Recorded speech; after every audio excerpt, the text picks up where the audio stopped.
Welcome back, my friends, to another episode of TFT Hyperroll with Artark as we embark on the Monsters Attack Set 8 Journey to Hyper.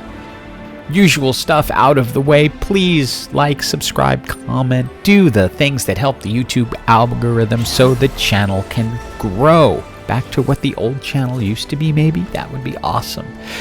Anyway, as you know, I did a big giant video where I showcased a bunch of builds, and I wanted to do individual ones where I drill down on each build. So this particular build is going to be Animaniacs, and we're going to try to take over the world. As you know, Anima Squad champions get additional health for each kill, called fame, and then ability and attack damage as well. As of the last patch, the team gets 6 permanent health per stack of fame that they get. Now, I consider this build to be really forcible, so I'm planning on doing it here. Saw Celestial Blessing and just grabbed it. Healing is really good for this build. And even though this build is forcible, you don't always get exactly what you want out of the gate. I decided to put in an Ezreal early to just hold items for Jinx. She's a 2 cost, so I feel I should be able to get her early, but not always in the first round. If Ava isn't at her desk, then it doesn't work out. And Ava is Gary's co-worker who works on the PBE for me. For items, I'm thinking Jinx items. The most important thing is speed, so I'm going to grab a bow eventually for the Rageblade. In between rounds, I'm able to find a Jinx, sell off Ezreal, get the statikk shiv and the extra bow onto Jinx so she can attack a little bit faster. As you can see, it is very effective, and they are picking up fame as they go along.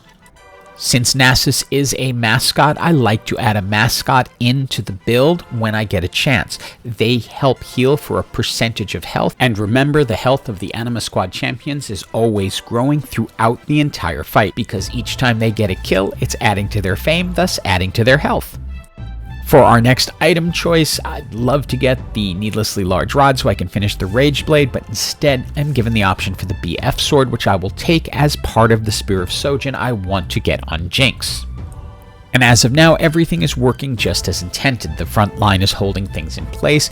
Jinx's ult does a lot of damage, along with that additional statikk shiv, which is shredding their magic resist. The NPC round was super friendly, gave me a needlessly large rod, so I have the Rageblade, and then more healing, please. I'll always take more healing on this build. It's very helpful because I don't generally put healing items onto Jinx as part of her build, so getting it through augments is really key. And while I haven't lost a match yet, I've 2-starred my Riven, but have yet to find a second Jinx or a Zoe who is essential to this build, because this front line isn't necessarily the strongest. People are going to break through, and I need the Prankster trait to allow Jinx and Zoe to ultimately escape. I was able to get a Zoe out of the NPC round, so I'm still looking for a Miss Fortune and a Echo for later on. I have not yet gotten the tier I need in order to complete the Jinx items, or even a third Jinx so that I can 2-star her. At this point, I grabbed the chain vest because I might as well go ahead and make a Sunfire cape on one of my frontliners, and am able to find the 2-star Jinx. I'm holding on to a Vayne for now to make the 5 Anima Squad, but I'm gonna pull her out as soon as I can find a Miss Fortune to take her place. And I got the Miss Fortune just before the round started, so Vayne's stay in this game is going to be very short-lived. Luckily, right now, thanks to healing and the front line holding up, you don't actually get to see the Prankster trait work yet, but it will be coming. But this team is doing fantastically well, and I think the healing augments are really helping it out. Now that I have Miss Fortune, she comes right in the fight. One of the important things for her is to be attacking faster so that she can cast sooner, and you will see all that play out when we get into the next fight. For positioning on the backline, I like to protect Miss Fortune because her ult is so powerful. I want to make sure she casts it, so I put her between Jinx and Zoe. Champions are much more likely to go for them, and if they get to half health, they're going to leave a target dummy behind, which will protect Miss Fortune. Now, I just want to show the end of this NPC fight to reiterate something I said in the original video. Notice you get an anvil instead of an item on top. If I were to open this anvil now, there is a chance it could glitch the game, so I keep it on my bench until after reviewing the augments. There are two amazing choices here. We have Bunny Mercenary, which would give Miss Fortune a 250 health shield while she's casting, or Chrono Break, where you gain an echo, and when you field him, he stuns all enemies for 2 seconds after 10 seconds of combat. That was a no-brainer for me once I saw it, to have the entire team stunned for 2 seconds after 10 seconds. Yeah. Then I open the anvil and I get the Spear of Sojun. Originally, I planned to put it on Jinx, but then I realized it's going to be better at this point on Miss Fortune. Since I now have her, it'll allow her to cast sooner. And between Miss Fortune casting early and Echo stunning the entire team, this is looking really, really easy. We end up running into somebody who is running a Spell Slinger Prankster build with the exact same hero augment that we took. With the hacker trait, their echo is able to get into our back line. After 10 seconds, everyone freezes. But I want to slow this down at this point, and the reason is I want you to see how well Prankster works. Notice, Annie damages Jinx below 50%. She leaves a target dummy, which leaves Miss Fortune alone, able to cast her ult and keep our win streak alive. And again, I just want to show the end of the NPC fight to show you how this works. You're going to get a golden orb that's going to give you an anvil. Do not open that anvil yet. After the round ends, you get a list of items. After you choose from these items, it's safe to open the anvil. If you do it before, it may glitch.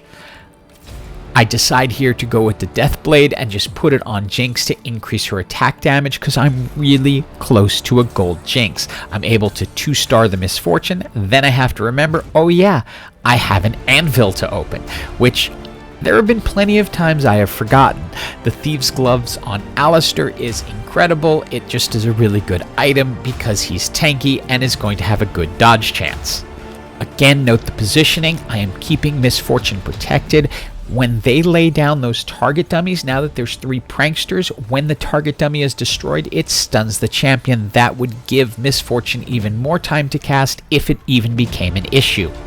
Now what you are seeing here is the core team. If this was ranked, we would probably stop and just roll and try to increase. But in hyperroll, you're going to 9 anyway. So I've gone ahead and picked up a set and locked for the second one because we can get a second defender on the team, thereby making the team a little tankier. And with that win, we are quite aggressively into the top 4, having not lost a match yet. It's time for our final 2 item selections, and one thing I like about this season is that you really do get item selections every time. They don't just force one on you. This point, I decide to grab the Hextech Gunblade for Zoe so that she can just have a little more pep in her step, if you will. I look to see if I can find the Jinx I need. I'm 1 Jinx away from gold before opening up the final anvil. Decide to go with the Locket so that I can just add some shielding to my front line. We face off against the other prankster team, so 10 seconds in, we're going to have the silly moment where everybody stops and poses, does a little Vogue moment. But between there, again, one of the keys is that I am keeping Jinx and Zoe around Miss Fortune. And that is because, again, when you're up to the 3rd level of Prankster, those target dummies will stun the person who kills them. Any chance to keep Miss Fortune alive, as you can see right here, is absolutely key because she is going to be the one to clean house. With 1 opponent left, we go ahead and check in and see that they are running a Spell Slinger build. So we want to up our magic resist. And even though I could get a 2-star set, I don't even know why I bothered. It was more important to get Aegis out because that gives magic resist to the entire team. This team is now very resistant. We are going to stun them at 10 seconds, and Miss Fortune is going to be able to clean house when she casts over them. You can see the amount of damage she does, but that key is that extra little stun and the extra magic resist. Even with Talia's ult, which is often devastating, our team is barely scratched through to the perfect game. GG for everyone. Hope you enjoyed this video. Make use of this build. It's really easy and not competitive. And as always, hope you have an absolutely awesome day.